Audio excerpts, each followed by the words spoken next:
Mbote na République démocratique du Congo Mobimba basango ya mboka Congo et Imeke. Corneille Nangaa, aujourd'hui candidat président de la République démocratique du Congo, dans l'élection présidentielle en décembre 2023, lobby Yazalaka Bongo président, il y a commission électorale nationale indépendante de la République démocratique du Congo. Lors il y a annonce, il y a candidature, a dévoilé que Ayebi Bakor Salemaka, que Félix Antoine Tshisekedi Tshilombo n'a pas été élu président de la République démocratique du Congo, mais nommé par son prédécesseur. Est-ce que M. Corneille Nangaa a mesuré kilo toko peser makambo oh il y a il y a solo Félix Azala qui nommé Yaka Motuna. Félix a été élu. Bato bo vota Félix, bo se manifester. Bato bo vota Félix te, bo se manifester. To ceux qui wanate. To la to la moki Katumbi ba botolier passeport. Katumbi ba botolier passeport. Félix Antoine Tshisekedi Tshilombo a koba ko s'en prendre na ba adversaire na ye to boni. To ebiteze solo ane rebotoli passeport à Katumbi. Pourquoi? Il n'y a pas que ça. Le chef de l'État, dans la 52e session, il y a droits humains dans les Nations Unies, a télémé sous à l'obéli violation de droits humains par le Rwanda en République démocratique du Congo sous les yeux du monde entier et personne n'y prête attention tout en vantant les avancées de droits de l'homme de l'État de droit en République démocratique du Congo. Toza lokola mo mesano na abeshole ndeko abiso moninga abiso o toyambaka na mo mesano ndeko mbote pe bonio mbote mama Marilou mbote ba kongomani nyonso bazolandanga de père et de mère partout dans le monde bozalaka lelo toye to recadrer quelques bato lokola ba Corneille Nangaa lokola ba Katumbi na comédie politique o bazo sala mais toza wana na pona kosunga bino na ba bonnes informations. Voilà, puisque toza pona kosunga ba kongomani na bonnes informations o toza na yango ndeko abeshole. Félix a été élu ou il a été nommé? Félix Tshisekedi, c'est le choix de Dieu à travers les élections votées par le peuple congolais. C'est-à-dire, il a été élu par le peuple congolais. Parce que il y avait une élection organisée par l'institution compétente qu'on appelle communément la CENI, Commission électorale nationale indépendante. C'est la CENI qui organise les élections et c'est la CENI qui publie les résultats provisoires des élections. Donc, ceux qui ont obima Koloba était présent, qui nommé, c'est que Moutouana a une maladie mentale. Mais Moutouana, il y a des moutons organisés à l'élection et ça Félix président. Oui, oui, c'est-à-dire si réellement président Félix Tshisekedi est un dictateur, on doit arrêter Corneille Nangaa. Non, c'était qui le dictateur? Kabila a imposé Tshisekedi. Oui, oui. To Corneille Nangaa a trahi sa souveraineté à Congolais. Non, non. Corneille Nangaa a trahi sa souveraineté à Congolais, je précise bien. Non, selon Badir Naye aujourd'hui. Yango Nangaa n'a pas contredit ne Badir Naye. Parce que Corneille Nangaa a zalaki ko diriger institution compétente d'organisation des élections en République démocratique du Congo. Ce qui est Corneille Nangaa a monaki que Moutabimi et Zaki Félix Tshisekedi a publié le président Félix Tshisekedi. Et la Cour constitutionnelle. Parce que la CENI va faire un résultat ezali provisoire. Pourquoi ba benga ngo ba résultat provisoire? Parce que bato nyonso baza ba sepelité. Bato nyonso baza d'accord te. Bato nyonso ba moni que Félix Tshisekedi a bimité, ba pesa bango plus tard au plus ou moins 2 semaines pour ba kende na contestation na cour constitutionnelle. Voilà le rôle. Deuxième étape il y a élection na niveau cour constitutionnelle. Mais le vrai problème est que Nangaa a lobby que président bima qui était. Le vrai problème, c'est tout un complot. Vous voyez que il y a FCC, bazalaka makasi na organisation te, bazalaka makasi na développement pays te. Ils ont incarné bata FCC et zalaka détournement, mouyibi, violation des droits humains. Donc, wanandeza ba projet à mabeza caractéristique ya bata FCC. Le plan na bango ezali, plan na bango ezali. Et chaque fois on répète quand madame Marilou, plan na bango ezali ba préparer na plan na bango ba préparer kana no élection te. Na plan na bango bazalaki prêt pour les élections te. Na plan FCC zalaki ke babo ma président Félix Tshisekedi akufa. Lokola wana projet au FCC azalaki kosalango. bakoboma Tshisekedi même inane akokokisa te akokufa na ye tokozonga na bafaire na biso yango ozomona na bacolonel na bagénéraux mosusu bapesaki confiance beaucoup plus au début na Kabila parce que intention ezalaki ke Kabila kozonga na pouvoir bamoni ke na nzela ba coup d'état koboma Tshisekedi bakokite madame na opeso exemple tuna sango na aéroport Njili président Félix Tshisekedi a raté plusieurs fois je musu to ke na aéroport mokonzi mboka koti na salon d'honneur te parce que na salon d'honneur baza ko préparer leo avion ekendaka Goma o ememaka ba matériel à président Félix Tshisekedi je crois oyebi ke balansa ngo ekufa na chauffeur ya mokonzi mboka kufa bango na intention na bango bamonaki jeep ya mokonzi mboka zoya croyant que mokonzi mboka zo mataliko la vie wana balansa ngo ti lelo avion ezate na oya n'en parlons pas donc baluka moyen so ba assassiner bakokite lelo na lingi na informer peuple congolais que pourquoi kaka sika oyo tolingi to kende élection na mois ya 9 mois awa poto koma na élection ba congolais ba pour na président Félix Tshisekedi pourquoi kaka maintenant na 2019 nanga lobité 2020 nanga lobité 21 nanga lobité 22 to utikolo lobité 23 janvier pe leki kaka na tokota mars nanga nda ekoloba pour quelle intention na bango ezali ba nuire réputation malamu o mokonza mboka zana ngo face à peuple ba bebisa ye po balobaki Tshisekedi azalaki élite bakosa bakor le secrétaire général Augustin Kabuya na ba matine moko eleka asenga ba Martin Fayulu bato wana ke bato bazana bakor o Tshisekedi asina na Kabila ki anomeye boya bobimisa ti lelo bato babimisa kate c'est tout un complot pour renuire na réputation ya président de la République parce que bango baza prêt pour les élections te baza prêt pour les élections te candidat nini je crois aux journalistes et investigation bato baza apprécier partout ba organisme union sur le monde ba sali ba sondage ba lobi ke na Congo muta ko battre Tshisekedi asate c'est ça leur crainte abichone oui au évoqué qui cour constitutionnel Martin Fayulu aloba na biso a vérité des hommes pendant 5 ans non tout à 5 ans 4 ans pour-il le bela vérité des hommes ba kenda liboso ya cour constitutionnel ba kuma kuna ba bengisaka seni seni ezaka Corneille Nanga azangaka ba preuve ya kolakisa batu Félix te mutazwa ki abimisi bino ba korongo na cour constitutionnel te pourquoi yango na kasima mozo mona te ko région denga kaka te zaka question voilà yango na question ezaka te ponde ko na kati ya question na yo a une bonne réponse que na zo te motuna nanga ezaka te ponde ko banga bino azako banga biso pourquoi parce que na 2019 Kabila azaki Lyon na 2019 Gentini a nommé ba bourgmestre or que selon la constitution un gouverneur ne peut pas nommer les bourgmestres. Les bourgmestres sont nommés par l'ordonnance du président de la République sur proposition du ministre de l'Intérieur.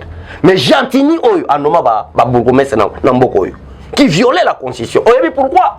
Parce que bazako simisa mokonzi mboka touche bazalaki sir ke bakoboma mokonzi mboka. On a fait un exemple moko. Sur quelle disposition epesaki ndingisa na Gentini? Eza bata FCC bakabila haute. Kende sala boye. Bon donc bitumba moko koma lokola président de la République nanani na gouverneur. Parce que un conflit on kokota président de la République peut tia orgueil aloba ordonnance bima na suspendre ba oloba ke non. On suspendre pourquoi? Parce que ça n'a pas compétence d'abord, il y a pas premier degré à président de la République. Parce que les gouverneurs sont élus au sein de l'Assemblée provinciale. Et le président de la République prendra seulement acte sur l'ordonnance présidentielle. Ma complication est continue. Pourquoi? Parce que Bazalaki Kotinda, Gentini Ngobila, à cause de l'autre côté, Kabila a pouvoir, ça la boito compliqué, to bimisé incompétent. Il y a un discours à Batebele le Kawa, parce que le président Félix Tshisekedi est incompétent à Tangate. Or que le président Félix Tshisekedi a fait sa cour dans bateau, le cours à Babongeli, Babochab. Bochab, le lozolonga FCC, Lionel Chekitundu, Obeminaku, Bazako région de Fati, Balobi que depuis Congo et Congo, tout le monde a président Boyete. C'est-à-dire, madame, et Azalaki Kobanga Bisote. Et si c'était vrai qu'il y a eu un accord entre Félix na Kabila? Bata FCC na buzoba ndenge na yebeli bango. Na buzoba onga na yebeli bata FCC. Na buzoba ba krela biso. Obi ke bata FCC ba yoka sonitaire. Obi na siège ya IDPS ba tumba batuna kotumba na régime Kabila. Après marche peuple azo revendiquer ba tumbi bata kotumba. Bazo kalinga bango lokola Thomson. Et bon muta FCC po apakolo buzoba. Kolia la bata FCC te mamo ko pakolo. Bato nyonso tuna tibala. Donc bata FCC baza ba mettre Buzoba ezande FCC na domaine na politique na mboka oyo Buzoba onga na yebeli bango soki ki accord ezalaki balinga ba branchir ngo madame accord mo ezalaki te le problème est que madame Marilou ezakaka ti nanga yeko lobango lelo parce que bato baza prêt na élection te ti nanga yeko confesser lelo boye bona zola lokuta nyo sonanga zoloba parce que Kabila akozonga te muta FCC akoti kozonga so na pouvoir te. Tout ça, tout diaboliser le président Félix Tshisekedi. À l'époque, au cours constitutionnel, na maboko, il y a Kabila. Je crois Hollanda qui histoire, il y a Papa Nabiso Oyo, un ex-président cour constitutionnel, qui est en Belgique, qui est en Okufa, Nabosani Kombo. Hein? Nabosani Papa. Jiboé. Ce qui n'est pas le Kombo. Papa wana a dévoilé qui est mouton, ça qui a sunga ya bima. Si le waki rejoint la Belgique, c'était le président de la République. Na dévoilé en lelo. Pourquoi? Parce que Kabila n'a pas complot sur madame Marilou Basalaka. Baba Boma Tshisekedi na masasi bakoka kité. Bakoka bandaki ko luka. Comment est-ce que bako boma président Félix Tshisekedi c'est le plan constitution. C'est le plan constitution façon ko bomezani le lui deux chambres ba kota congrès. Bako bimisa motion contre le président de la République parce que le congrès est souverain. Bakokate yango no mona esala été nani le président cour constitutionnel akufa nzambe Luamba Benoît Luamba akutana na président de la République mokonzi mboka na moni ndenge Kabila zo former batu po baboma yo soki bakoki na ko boma yo te bakosala nyonso basala coup d'état constitutionnel pour ezala lokola coup d'état manduki te coup d'état constitutionnel wana devrait se faire na kati ya assemblée nationale na sénat auto sangisango to bengi congrès pour ba traduire président Félix Tshisekedi na justice na haute trahison makambaza kuluka la président Félix Tshisekedi wana Félix Tshisekedi a déjoué yango tango a déjoué yango madame Marilou nde yango nozomona lelo plan na bango ya suka yango pe ko simba te babimisi nanga bon muto message ezala bien tala question posenga yepe lokola ex président Seni muta publiaka to bimisaka nanga lokola muta publiaka ba résultat yo oya koloba ke Félix Tshisekedi a été nommé par Kabila batu basala nini bakondimela OK muto nyonso ye lokola président ya Seni aye koloba ke azaki nommé c'est que nanga akomi bololé je m'excuse c'est que nanga ça bololé comment ça mais comment c'est lui qui était na tête de l'institution aye koloba ke il a été nommé par Kabila. Est-ce que tout le monde a été nommé par Bololé? Il a parlé des accords. De quel accord? Quel accord alors? Non, mais quand il parle de l'accord, c'est à lui parce que moi je n'ai pas l'accord. Non, c'est à nous maintenant. Il y a accord wana. Nani? Aux bénéficiaires il y a accord. Non, tous les bénéficiaires accord. Ça on va dire il y a nanga. Pouvoir il y a président Félix Tshisekedi mais c'est nanga so za na problème à tout il faut bomba me mayo na CNPP. Parce que makambo lobby, moi je trouve que nanga za na problème à mutu yango Kabila tchake na Seni. Oui, je vous dis la vérité. Moi, président de la CENI, la MONUSCO est là, sécurité tout est là, Kabila Yabino, Oya Kolobaki, Azaki nommé. Alors, il y a eu des accords. Tala, accord au nom de la paix. Accord Ezalaki, statut protégeant les anciens présidents de la République. Artisans. Yokana Lobama Kambo Eza Solo, Madame Marilo. Tout président, Oaza Eli, Bayokanaka. Kakana président sortant pour la remise et reprise et za kaka korte ndenge to sala remise et reprise ndenge nini gestion mboka ezalaki nini ya mabe asalaki po ba koki ko protéger tout président de la République eli Kabila abangaki liwa Thérèse Kapangala lelo Karine Macho Karine a souffrir na prison Kabila abangaki bato IDPS o ba mususu ba boma bango lelo to benga bango ba porter disparu ba mona na petiti lelo Kabila sala ba crime économique ba crime contre l'humanité. Qu'est-ce que je dois faire dans ma Cameroun? Il y a une élection constitutionnelle qui devrait se faire en 2016 et ça l'a mis en 2018 parce que Moutou Mouta koma ki ko banga. OK. Akoma ki ko banga. Parce que Kabila n'était pas prêt à kotika pouvoir madame Nazo Yebisayo. Ce qui Kabila n'azalaki prêt à kotika pouvoir selon la constitution mandat Kabila salaki en 2016. Pourquoi Kabila Yebiso ti le 24 janvier 2019 pour lancer la passation du pouvoir. Parce qu'il n'avait pas la volonté d'organiser les élections. Il faut avoir assurance et un mouton à Zéli. Donc, qu'on assurance, on est à mouton à Zéli. Oui. Peut-être, il faut avoir assurance. Mais c'est le président Kabila, par contre, qui a confessé devant le président de la République. J'étais chauffeur d'un musicien congolais. nakoli na nga na Tanzanie mwana mobola. Ça c'est vrai parce que famille ya Kabila balobaka ke Kabila sa ndeko na bango te. Ngai te famille ya Kabila. Famille ya Kabila balobaka ndeko na bango te. Ba témoignage ebele ya kola ba Zambie. Bon, j'ai beaucoup commis de crimes. Pardonne-moi président Félix Tshisekedi. Protège-moi. Pardon vraiment. Au lieu ba désordre ça les manaka na pouvoir na yokela nga mawa. Nazalaki bololé ba professeur o nazwaki bazako kosanga. On a fait publier résultat. Naïbité, mais naïbité Kabila Luka Mokonzi mboka po abondela à travers Natonini. Hein? Avant publication résultat. Déjà publication Salemi. Déjà publication Salemi. Marambo esuka te. Mama biso IDPS batela biso ba chaba ba nini ba tante ya la police. OK. IDPS pour Félix Tshisekedi fruit élection président Félix Tshisekedi c'est fruit à peuple congolais na makila ya Betiel Tshisekedi ya ba Thérèse Kapangala ya ba nani ndeko nanga ya Lemba hein Rossi Mukendi ya ba combattant de l'IDPS ya ba chrétien catholique makila tangaka pote ba ko lire Tshisekedi et senya publier yango et ça que élection facilité batela ki biso ba char liboso IDPS mais le lobo za na pouvoir ba continuer otela bino ba char na ba chapelle à la police ba policier ba policier bazo yaka kuna bato mususu balingi ko lata ba polo IDPS bazo croire que baza ba combattre IDPS pour nous éviter ba problème la police ba identifier qui sont les combattants de l'IDPS. Maître Marambosa il a matandi ki bala somo kuluna ba combattant contre population. Te wana ba combattant te mutako sauter. Combattant IDPS force du progrès ba. Non, c'est force wana so ça force du progrès. Quoi les dégâts avec votre force du progrès maintenant? Pourquoi kanga ngote? Te force du progrès ça force moko ya structure moko informelle au sein de l'IDPS mais reconnu selon les décrets du président du parti à l'époque Etienne Tshisekedi wa Mulumba. Le vrai problème est que batebele qui sont des Kuluna. Le col a dit progrès là qui force pour moi à parti.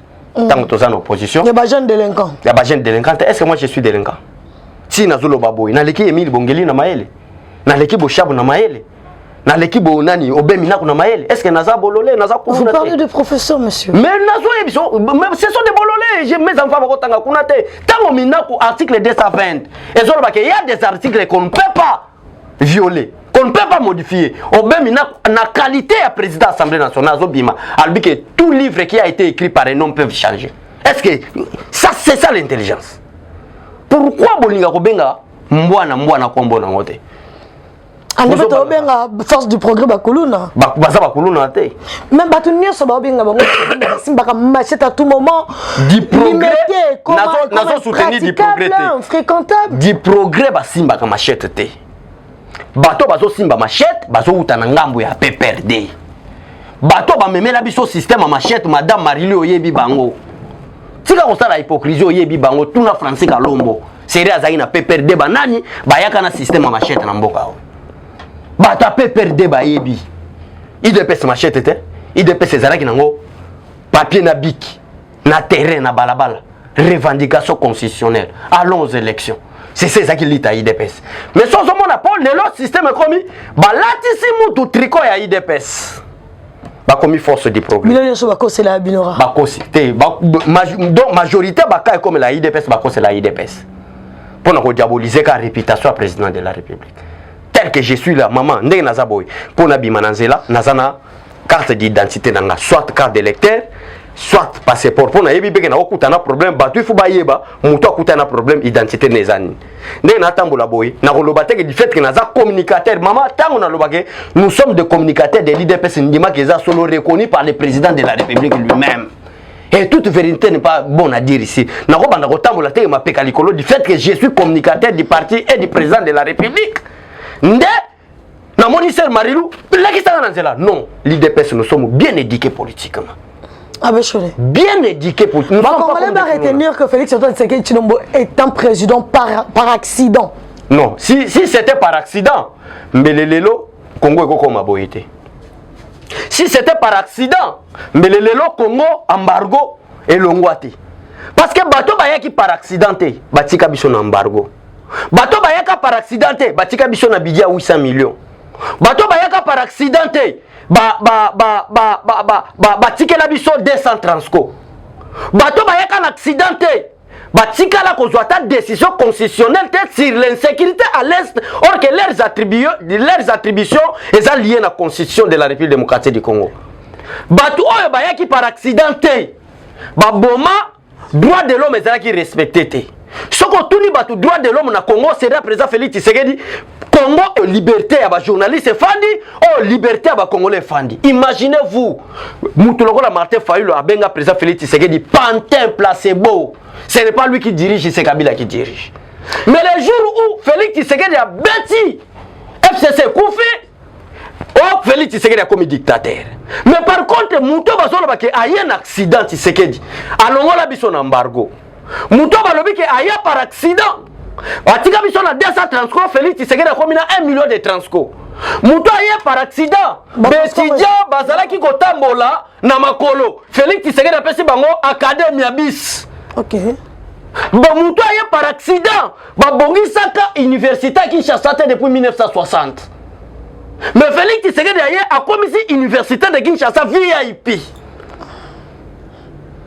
Batouayo balobi que Félix Tshisekedi a par accident. Basombela biso ata mandu qui était pour l'insécurité à est.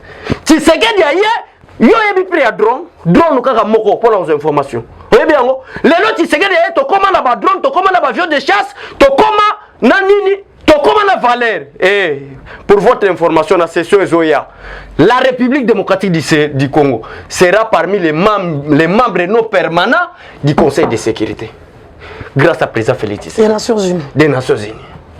Avec donc, oui. Là, apparemment, Martin Fayulu a eu raison dans Maloba. Corneille Nangaa. A eu raison, ce sont les associations de malfaiteurs. C'est Kabila qui dirige. Hein? Kabila qui dirige. Maman, en tout cas, na IDP si bafinga rabiso, c'est que IDP c'est Zana Batamaele. Yango na bakoka fait. Si Kabila ne dirigeait pas, mais avec tout ce que vous avez comme si Kabila dirigeait, la question que vous devez me poser, si Kabila dirigeait, maman, tout le temps combat Kabila, t'es pour président Beta et Sabo. Président Félix Tshisekedi a quelle coalition na Kabila conformément aux dispositions constitutionnelles telles que l'article 78. Le président de la République nomme le premier ministre au sein de la majorité parlementaire. Parce que la nomination du premier ministre ne dépend pas de la volonté du chef de l'État, mais dépend de la volonté de la majorité au sein de l'Assemblée nationale. IDPC a 40 députés. Qu'est-ce que nous allons faire? Maintenant, l'article 78 alinéa 2 dit que le président doit nommer un informateur. Nous avons cherché un informateur pour identifier, selon la Constitution, le rôle d'un informateur est d'aller identifier les partis qui ont obtenu la majorité parlementaire. Voilà, deuxième round. Voilà. Président Félix Tshisekedi a toqué la coalition. Donc, attends un peu. Si je comprends bien, Bilan pour appliquer l'article 78 à deux niveaux. Vous parlez dans la première alinéa, bon, échoué. Allez, bon. Non, tu as échoué. Toqué la première alinéa. Ton nommé, tu as dit que FCC est la majorité. Ok. Tu sali o babenga bongo coalition, terme coalition, et ça peut gagner la constitution, l'article wana. Tu sali o to benga coalition de la majorité présidentielle. Nde yangwane bimisaka ilunkamba comme premier ministre. Voilà, na gouvernement ilunkamba. Premier round. Voilà. Alors, tango batu babandi ko finga Tshisekedi. Ah, il a été nommé par Kabila. Akendaka kinakati. Bandi ko tiela Tshisekedi bako kajambo pour ne travaille pas lobi ba fingaye. Président Félix Tshisekedi a bêta Kabila biboto ilunkamba kweya. Madame, répétez l'histoire est là. Biso tolobaka vérité, ilunkamba pour démissionner à Landa Kabila na Chamata. Na ferme. Asala kuna une semaine comme si mutaboya ko démissionner. Aye a démissionner. To quoi ça to sala union sacrée. FCC et kweya. Anoma enani. Le problème avec des Martin Fayulu, Olivier Kamitatou, Moïse Katumbi, Corneille Nangaa, le problème avec la majorité d'entre eux sont des étrangers qui ne veulent pas les intérêts du peuple congolais. Alors il faut pas y avoir une politique à diabolisation. Donc ils m'ont appelé. Ils m'ont appelé. M'ont appelé. Si Félix ne dirigeait pas, si Kabila ne dirigeait pas le Congo. Bon, quand il était point.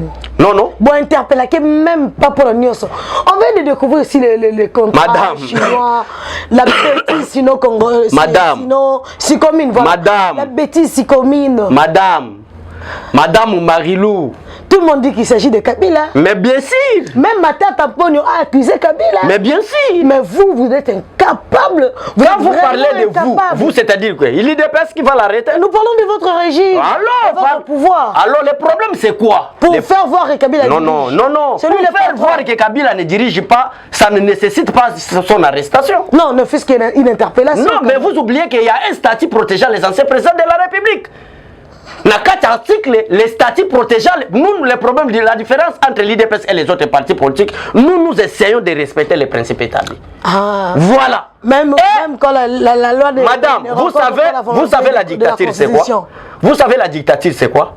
Dès que vous avez des dirigeants qui imposent, qui sont au-dessus des principes, qui sont au-dessus de la Constitution. C'est ça la dictature. Mais, bisous dans l'IDPS, pour éviter la dictature. Essayez un peu de voir comment est-ce que, parce que moi quand je suis sorti et quoi, ils allaient parce que Mibeko ils allaient respecter et l'IDPS ça l'était pour l'état de droit. Voilà, l'état de droit autorité qui Assemblée nationale na Sénat bakenda congrès. Na congrès bakenda batia statut protégeant les anciens présidents de la République. Na 4 articles voilà article 5 6 7 ils ont détaillé que ben infraction nyonso oyo mokonzi mboka asala pendant que azalaki mokonzi. Soki article bakoko kanga été. Pour que Tokanga Kabila, ce n'est pas le problème du président Félix Tshisekedi, c'est le problème de vos députés et vos sénateurs. Bakota na congrès, ba abolir loi. Voilà. Katumbi Asayebinoni. Katumbi. Asayebinoni. Oh, juif. Oh, étranger, to Katumbi wapi. Papa, on va dire Moïse Katumbi Chapoué. Président Mazembe. Président Mazembe, ancien gouverneur, il y a ex-Katanga. Il y a Azan sportif. Ayaki ko Lukambongo. Nga biso problème na biso to lobaka vérité Katumbi toza Katumbi nan azana niveau ya président Félix Tshisekedi. Katumbi aza mwana moko mobola ba eko piller ba minerai à Congo na Congo comme ayibi mbongo à Congo. Tout ce que Katumbi a aujourd'hui, c'est le Congo. Donc ils ont un problème. Na moment président Félix Tshisekedi azo matavia azo kende Bruxelles où était Katumbi. 3 ans Félix Tshisekedi a lati costume azu avion na tata na eba ke Bruxelles. Katumbi était où? Vous valoriser Bakombo Moussous. Moutoye Moupaya. Est-ce que vous avez madame et la journaliste Marilou? Vous avez que Katumbi ou Zobenga Katumbi au président Mazembe Katumbi. Vous avez que na série à Laura Désiré Kabila Zala qui exilé politique. Est-ce que vous avez une question pourquoi Zala exilé politique? Vous avez une question. Vous avez une question. Bon, moi, tout le bas. Mais pourquoi il y a qui va minérer Kabila et comprendre que c'était détourné, volé, il faut pas qu'on aille à Kimi. Tawa Kimi Zambi, Laura Désiré Kabila, Tindi Batbare, Bazoye Kuna Bayana. Gouvernement zambien, c'est la déclaration que l'on a citoyen zambien. Yo, le Bénanga Moutoulogo la Gatou. Sur le citoyen zambien, à comment gouverner chez Bino? Tout la Kabila. Tout la Kabila. Population Bozala. Biso. Biso IDPS ndé ya ngona to tikala ko reconnaître Kabila te en tant que chef de l'état depuis Papa Tshisekedi Azala. To tikala ko reconnaître régime ya Kabila te na système ya gouvernance na. To tikala ko reconnaître. Yango bilo pe ba wanga na bino na tour na bino. Biso mutawanga na biso azate. Yo mona kate Martin Fayulu. Akomi ko lobake na komi ko senga Nzambe soki na Azala candidat. Qu'est-ce que Martin Fayulu est en train de revendiquer? Il n'a pas de position. Il a commencé par vérité des îles. Aujourd'hui, il veut terminer sur quoi? Candidat combien? Madame. On apprend par le biais de certains confrères journalistes, certains leaders de Ensemble partis à Moïse Katumbi, que Katumbi babotolier passeport d'un aner sur ordre président de la République. Fausse information, président de la République ba atinda ba ki ndo botola passeport ya mutu lokola Katumbi. Et bandini. Bobotoli o bopesagit. Par contre Katumbi doit ozomona batu mususu malédiction zolanda bango ka boy. Katumbi risque d'être frappé par la malédiction. Parce que ma comédie politique basala Kabila oyebi que même Seria Kabila na basuka akenda ki exil. Biso wana to solo makambu ya kor ya Senko. C'est lui qui a imposé que poto solo là d'exiler politique non so ba ya Katumbi azonga. C'est un ingrat ce monsieur Katumbi. Et l'ingratitude ne paye jamais. Ba complot nyo sur Katumbi azo sala na ba base tala na leader mobimba charisme ezatake ake sala base ya passeport régime président Félix Tshisekedi bazwa mutu lokola Katumbi babotole passeport Katumbi babotole passeport non ça ce n'est pas Tshisekedi ça ba fausse information peuple. Et bon on sait qu'il lobby s'avérer que ça vrai même et ça vrai justifié ezali vrai te ata réseau justifié eza na régime Tshisekedi mutu lokola Katumbi baboto le passeport Wani po. ba pese poids. Ah, Fayulu kuta zaki mokonzi na bango candidat na bango. Afinga Tshisekedi pante placé bo Félix Akanga été ti lelo ne Katumbi Moïse Kadnani Martin Fayulu asila komi ko luka ba audience en privé ba kuta na chef de l'état. Na kan tsiko lo bataka passeport ngo za ki expiré. Ya nani? Ya Katumbi. Te ate expiré ba boto l'état. Oh, ya azobez. Hein? Azobez. Ate expiré ba ko tikete bola yo do omona mutaza libre na mboka o. Koleka batunyo seza Moïse Katumbi, Joseph Kabila, Mamata Taponyo. Ba Fayulu wana. Bango nyoso baza libre. Sala obinyo nyoso bosali sauf ko sala infraction na famille moto te. Po famille moto wana eza gouvernement te. Gouvernement ko occupé bango te. Parce que bango réseau eza nini? Voilà, candidat potentiel du président Félix Tshisekedi. Justice elinga bakanga po yende moto wa Félix Tshisekedi. Adversaire ya Fachi. Bobanga ba adversaire ma bête. Ah, Zambalo la bateau va ébi politique. Donc peuple congolais to que de l'élection 2023 to peut sa président Félix Tshisekedi majorité pour to changer classe politique congolaise. Bobanga ba adversaire Félix Wani. Adversaire Félix Cézanne. Président Mazembe. To matata poni o a détourné mbonga bukanga lonzo na 12 milliards. Mama tika. Na otika te. Tika mama. Na otika. Bateau to awa basala ke azobela nazo sentir que santé za na ozonga malembe. Merci beaucoup na madame Julie Bambi. Merci na bandeko nyonso ba partenaire nyonso partout bo soutenir mon mboka Trésor Lumbu. Santé za na ozonga no. Trésor Lumbu. Ouais ouais. Félix Antoine Tshisekedi Tshilombo président congolais. Na 52e session il y a droits humains plutôt na Genève. Ouais, na Genève. Ouais ouais.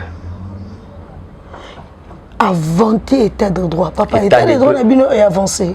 Makasi par rapport au Congo ezalaki. Na loi la babotika ko organiser l'élection tes postes vacants besoin capable à déclarer yango. Wana eza problème ya président Félix Tshisekedi. Wana problème ya seni.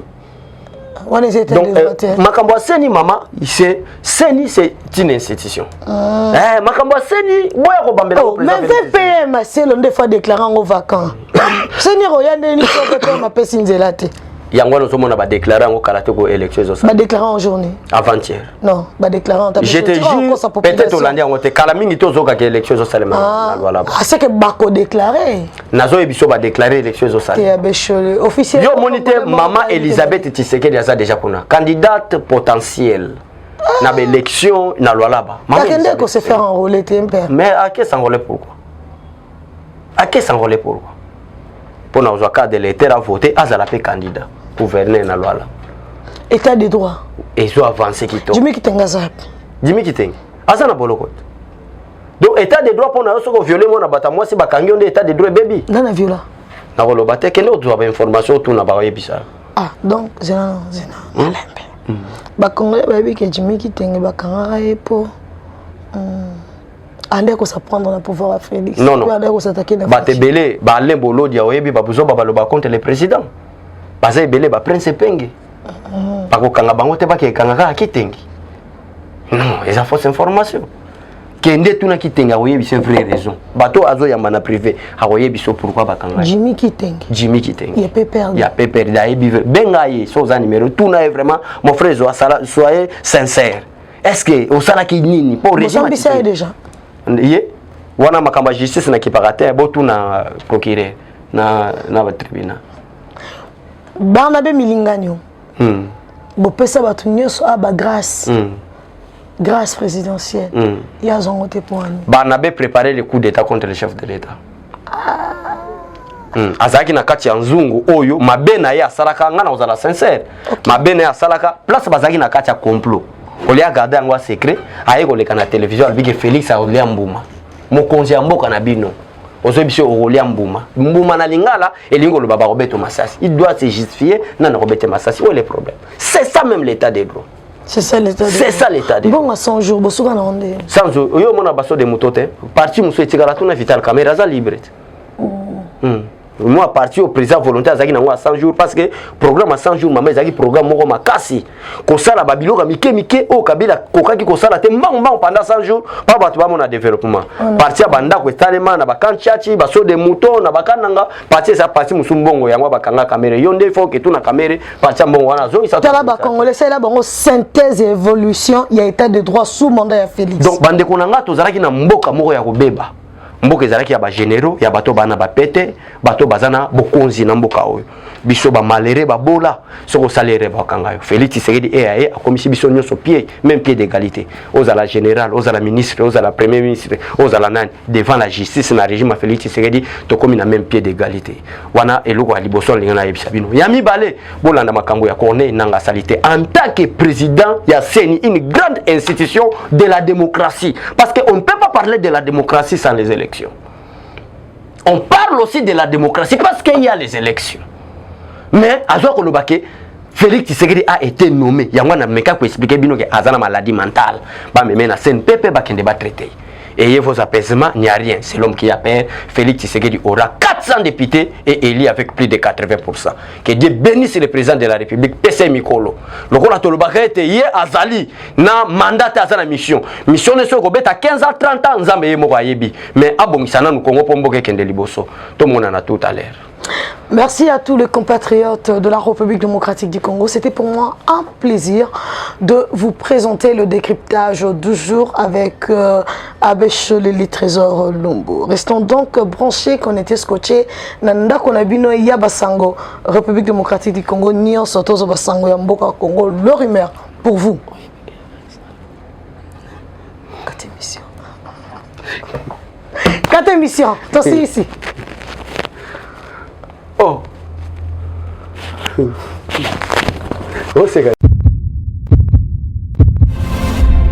Dans sa nouvelle édition, Eshima Magazine fait le bilan de l'année 2022, une rétrospective des faits marquants en RDC. Sur le plan économique, l'année a été notamment caractérisée par une hausse des recettes publiques mobilisées. La DGI s'est démarquée par ses performances exceptionnelles dans la collecte des recettes en 2022. Selon les chiffres de la Banque centrale du Congo, la DGI a mobilisé à elle seule, à la date du 18 novembre 2022, des recettes publiques évaluées à plus de 10 milliards de francs congolais, soit 5,170 milliards de dollars. Par rapport à 2021, cette régie a accru sensiblement les recettes en 2022, ce qui a valu à son directeur général des impôts Barnabé Mwakadi Mwamba le prix de meilleur manager décroché à Houston aux États-Unis. Eshima revient aussi sur les personnalités qui ont marqué 2022. Jules Alingete Kay, le patron de l'IGF, a reçu le prix Forbes Best of Africa 2022 pour son engagement dans la lutte contre la corruption en République démocratique du Congo. Le général-major Jean-Pierre Kassongo Kabwik du service national qui donne une seconde chance aux Kuluna, appelés aujourd'hui les bâtisseurs. À lire également ces femmes et hommes qui ont marqué l'année 2022. Plusieurs sujets 2022 analysés et documentés par notre rédaction. La levée par le Conseil de sécurité de l'ONU de l'obligation de notification sur l'achat d'armes par la RDC. Le départ de Moïse Katumbi de l'Union sacrée de la nation. Tshisekedi, 4 ans après, quel bilan? Remise des fonds aux entrepreneurs par le ministre de Petites et Moyennes Entreprises. L'acquisition sur fonds propres d'un satellite d'observation de la Terre. Processus électoral, le déploiement de la CENI pour des élections libres et crédibles. Les inondations dans la ville de Kinshasa. Dans le secteur de la santé, la fin de l'épidémie d'Ebola dans la province de l'Équateur et au Nord Kivu. Des procès, scandales financiers, de corruption et de détournement. Analyse sportive des léopards face aux différentes compétitions. Plusieurs dossiers 2022 analysés dans cette édition spéciale, mais aussi les enjeux de l'année 2023. Eshima Magazine, un nouveau standard d'information.